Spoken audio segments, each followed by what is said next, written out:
Hello everyone. Uh, Today we are going to discuss about the machine learning method under AI 101.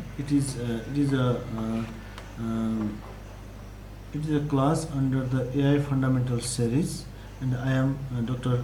Egyaraz Pandey. Um Here you can see the different type of the machine learning approach. Basically, there are the three machine learning approach. These are the supervised, unsupervised, and reinforcement learning. And you can see the different branch of these three categories here. And for the supervised learning, basically the two types of problem we are going to solve, right? The classification problem and the regression problem. And unsupervised learning, in the unsupervised learning, basically we did the clustering or dimension reduction. And in the reinforcement learning, we try to learn try to understand the environment to the agent, AI agent, right? And and other are the semi-supervised learning, weekly supervised learning. We will discuss it in on the later slide. And the transfer learning. The transfer learning is the method of transferring the learned information uh, from a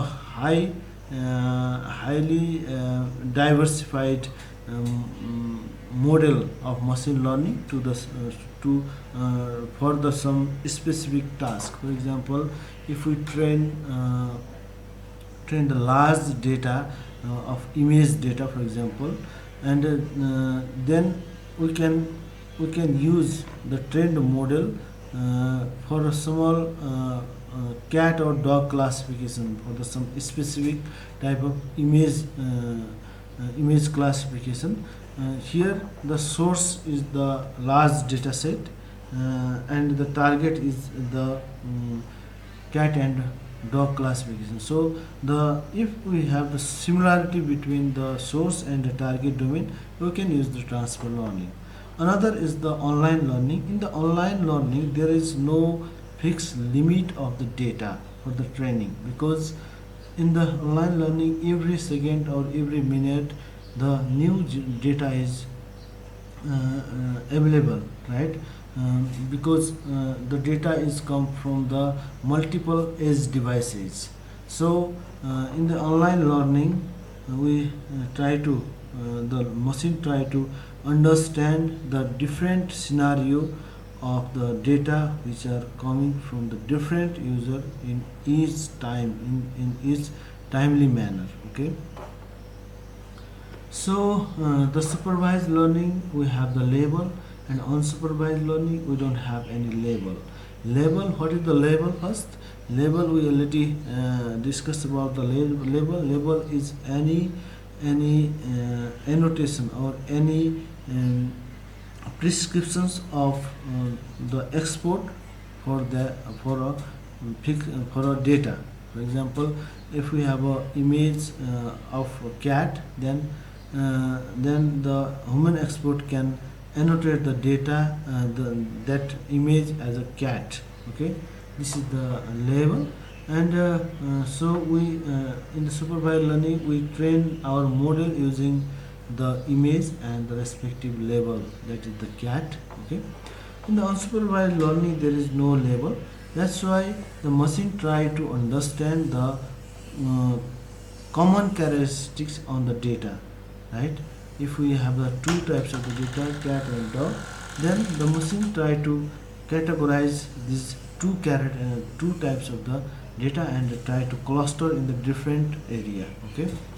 In the semi-supervised learning, we have the small amount of label data and large amount of unlabeled data, and based on first we train our model using this type of this label data, and if the machine understand the basic basic characteristics of the data, basic data patterns, then it can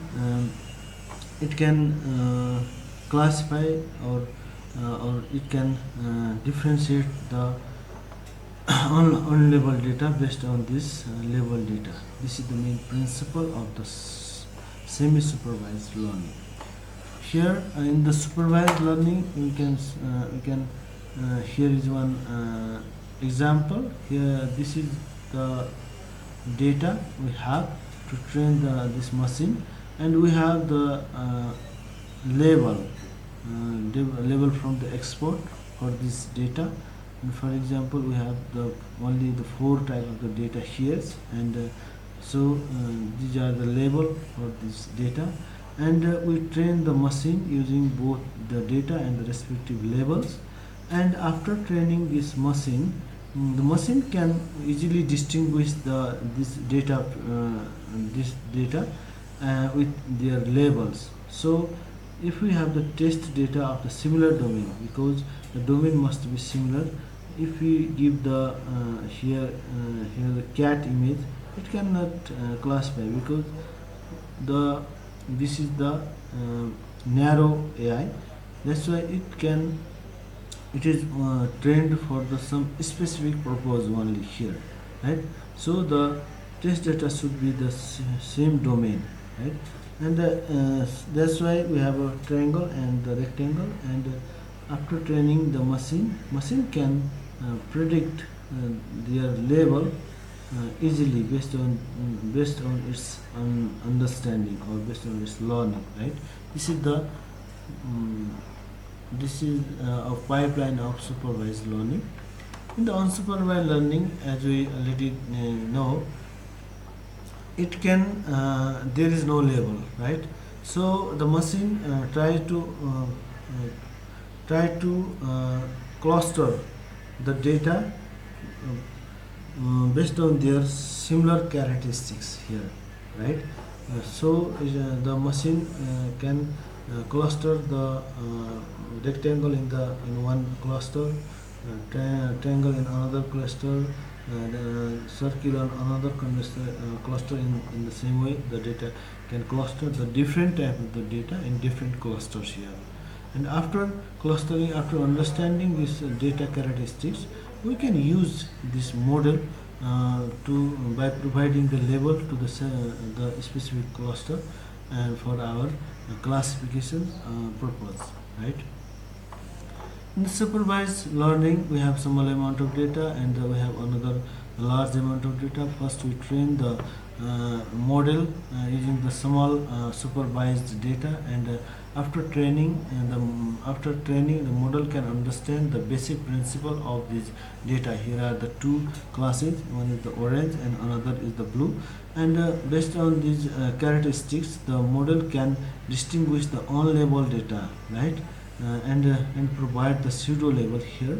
And based on this pseudo label, if we maybe there could be some problem. That's why we use the multiple more than one model for this to classify or to provide the pseudo label to this on-label data. And after that we make the ensemble, right? We make the voting from the different trained model, and finally we conclude for on-label data. In this way, we can train the model in supervised manner. And here are some weakly supervised learning. There could be the different method of weakly supervision. For example, this is the first is the semi-supervised, as we discussed here. We have some amount of data, label data, and some large amount of data, on-label data, and we train the model. In this way, we can get the label. This is the semi-supervised learning. And another is the inexact supervision. For example, here we have one example. In this example, we need to detect the cat. Here is the cat is the object of interest, and for the object detection, we need the class information and the bounding box information, right? So but we only provide here the class information only, and based on this the inexact supervision or incomplete supervision, the model can localize the object of interest and also predict the class, right? This is the inexact supervision. And another is the inaccurate supervision. If you provide the same data, then the label could be not exactly as the ground truth. That is the incomplete supervision. Another machine learning method is the reinforcement learning. In this reinforcement learning, the AI agent here is this is a machine. Okay, it's not a biological dog. This is a machine, and we are trying to teach the AI agent about the environment. Okay, in this example, we are we want to teach the AI agent how to return back this ball.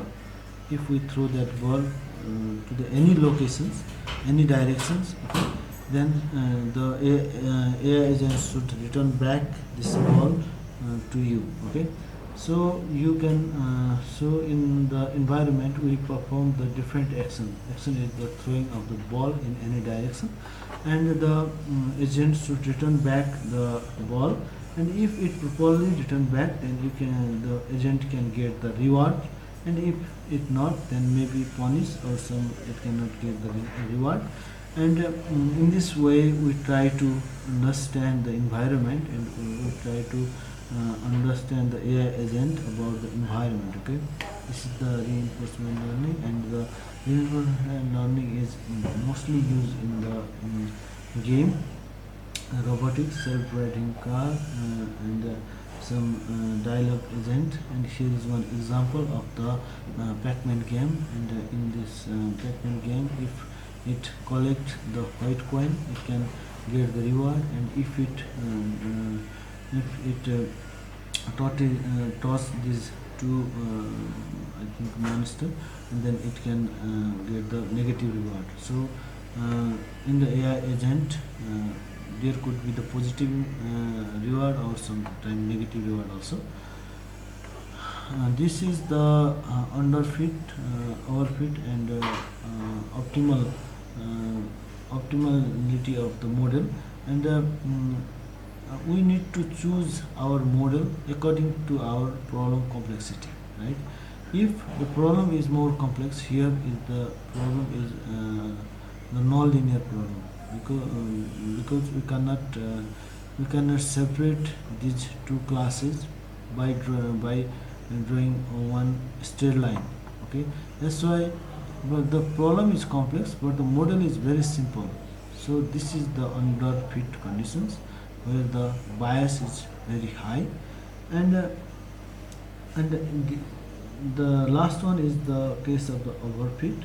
Here we are our model is very perfect to draw the classification boundary here, but the problem is not so complex. Okay, if this is the line, this is the classification boundary using the training case, but the test data could be anywhere. Okay, so in the test case maybe the model cannot perform well. So here the case is overfit, because the model is very complex to compare to the problem, right? And this could be one optimal solution. Okay, and that's why we need to manage the complexity of the model and the problem. And here this is the underfit region and this is the overfit region, and our model should be the region of this optimal region. Okay, and where there is the this is the loss curve, and the loss gradually decrease, and this is the global minima. And after after making the model more complex. Maybe the test error is again increase in this way. Okay, so we need to balance our model, and that's called the bias variance trade-off. Thank you very much for the today, and we'll discuss more about the machine learning algorithm for the next week.